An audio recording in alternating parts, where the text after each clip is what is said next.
Erin et Mike se sont mariés à 20 ans et ont eu le meilleur mariage qu'on puisse souhaiter.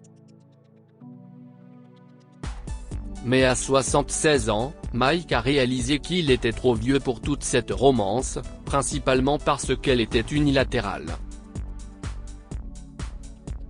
Erin a eu le cœur brisé et a demandé le divorce, mais un événement choquant s'est produit. « Je ne comprends pas pourquoi tu ne m'apportes plus de fleurs », se plaint un jour Erin à son mari, Mike. Après 56 ans de mariage, son mari avait soudainement cessé d'être romantique. « Erin, tu ne vas pas mourir si je ne t'apporte pas de fleurs tous les jours », lui répond Mike, assis sur le canapé, la main sur la télécommande pour changer de chaîne. Erin était mécontente. « Mais ce n'est pas juste. Depuis un mois, tu as arrêté tous les gestes romantiques. Qu'est-ce ce qui se passe? Est-ce que tu as une liaison? À notre âge ?» s'exclame-t-elle, outrée, en plaçant ses mains sur sa taille. Pour l'amour de Dieu, Erin. Cela fait des décennies que nous nous sommes mariés, et je t'ai donné quelque chose tous les jours depuis. Mais je m'arrête un moment et soudain je te trompe? Es-tu folle? A demandé Mike, en se concentrant sur sa femme. Je ne comprends pas. Tu ne m'aimes plus? A crié Erin. Mike se leva du canapé et regarda sa femme sérieusement. Peut-être que je suis fatigué d'être le seul à faire de gestes romantiques, a-t-il lâché. 56 ans, Erin. Pendant 56 ans, j'ai été le seul à exprimer une quelconque forme de romantisme. Je t'invite à des rendez-vous. J'achète des fleurs. J'achète des cadeaux. Je fais tout. Et toi, tu prends tout et tu ne donnes rien en retour. La bouche de Erin s'est ouverte après qu'elle a entendu ce qu'a dit son mari, mais Mike ne voulait pas le voir et est sorti se promener pour se rafraîchir. Pendant ce temps, la femme âgée s'est affalée sur la table de la cuisine et a repensé à leur mariage. Mike n'avait pas tout à fait tort. Elle ne l'a jamais invité à sortir et ne lui a jamais rien acheté. Erin pouvait excuser son comportement en disant qu'il était né à une époque différente, où les hommes faisaient tous les efforts en matière de romance. Mais c'était une excuse facile. Erin pensait qu'entretenir leur maison, cuisiner, et élever leurs enfants était suffisant. Mais leurs enfants ont déménagé il y a des années. Il est vrai qu'elle nettoyait et cuisinait toujours, mais il est aussi clair que c'était son mari qui avait toute la pression pour maintenir leur étincelle. C'était injuste pour lui, alors Erin a décidé de changer certaines choses. Quand Mike est revenu, elle lui a proposé un rendez-vous et allait payer. Mais son mari a refusé. Je ne veux pas faire ça maintenant, dit-il, en allant dans leur chambre et en lui parlant à peine cette nuit-là. Si est normal, pensa Erin. Mike était en colère contre elle, mais elle pouvait être patiente et attendre que sa colère s'apaise. Malheureusement, rien de ce qu'elle faisait ne l'apaisait. Mike n'acceptait pas ses tentatives de gestes romantiques et se mettait en colère chaque fois qu'elle insistait. Erin lui a acheté des fleurs à un moment donné, et il les a regardées en fronçant les sourcils. « Elles sont plus pour toi, non ?» a demandé Mike, toujours en fronçant les sourcils. « Tu n'as pas besoin de continuer à faire ces choses, Erin. Nous sommes déjà trop vieux pour ça. » Qu'est-ce ce que tu veux dire? J'essaie de rendre ce que je n'ai pas donné en 56 ans. Pourquoi ne peux-tu pas l'accepter? A répliqué Erin. Elle est complètement déconcertée par son attitude maintenant. N'était-ce pas ce qu'il avait demandé? Parce que ce n'est pas ce que je voulais. Je veux juste qu'on se détende et qu'on arrête d'essayer si fort. On est vieux. Nous avons eu plus qu'assez de romances dans nos vies. Maintenant, il est temps de juste être, répondit Mike en lui rendant les fleurs et en allant fumer sous le porche.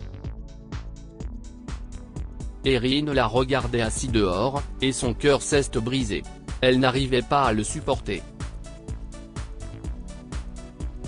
Elle ne comprenait pas pourquoi il ne voulait soudainement plus de romance. Y a-t-il une date d'expiration pour l'amour ? Pensa Erin d'un air sombre, en retournant dans sa chambre. Elle a essayé de faire de son mieux pour que ça fonctionne entre eux, mais c'était difficile. Mike ne l'embrassait pas et ne l'étreignait pas aussi souvent. Soudain, elle était aussi timide en sa présence. Cela ne s'était pas produit depuis un demi-siècle. 2 mois ont passé depuis, et ça ne marchait tout simplement pas. Erin lui a donc demandé le divorce. Elle ne pouvait pas vivre avec quelqu'un qu'elle n'aimait pas. Mike était choqué, mais a accepté de déménager tandis qu'Erin restait dans leur maison. Leur fils, Henry, l'accueille, mais ce nouvel arrangement inquiète leurs autres enfants. Leurs 2 filles, Alexandra et Marissa, tentent de faire changer Erin Davis, mais leur mère est déterminée. Si la romance est terminée, il n'y a aucune raison d'être mariée, disait-elle obstinément à ses filles. Peu de temps après, Erin a demandé le divorce, et quelques mois plus tard, il a été prononcé. Mike était encore chez Henry quand le téléphone fixe a sonné. La femme d'Henry a répondu et s'est soudainement exclamé « Quoi ?» L'homme âgé a levé les yeux de son roman pour se concentrer sur la femme de son fils, qui s'est retourné pour le regarder avec l'expression la plus préoccupée sur son visage. « Ok, on arrive tout de suite », dit-elle au téléphone et elle raccroche. « Mike, on doit aller à l'hôpital. Erin vient d'avoir une crise cardiaque. » Mike a écarquillé les yeux de surprise avant de se mettre en action.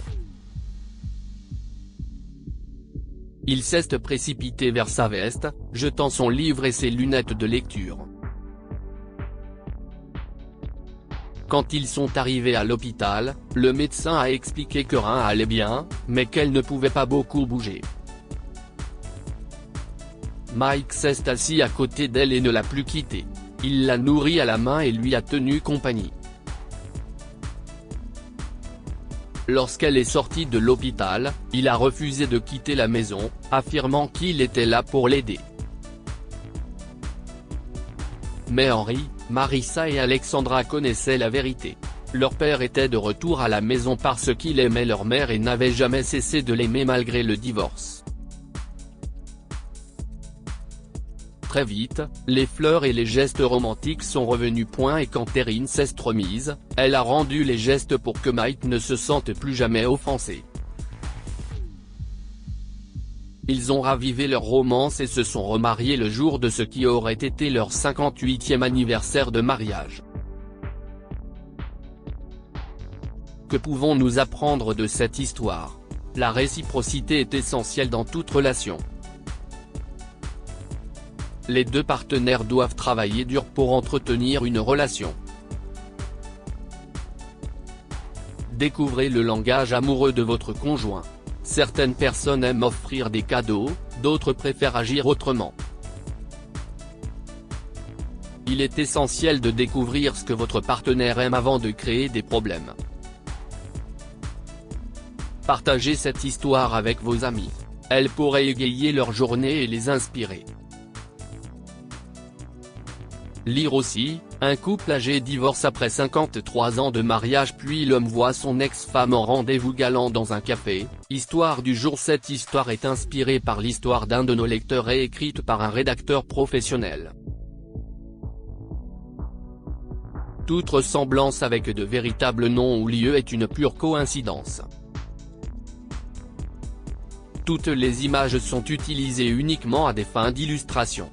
Partagez votre histoire avec nous. Elle changera peut-être la vie de quelqu'un. Si vous souhaitez partager votre histoire, envoyez-nous un mail à info@amomama.com. Abonnez-vous à Amomama sur Google News.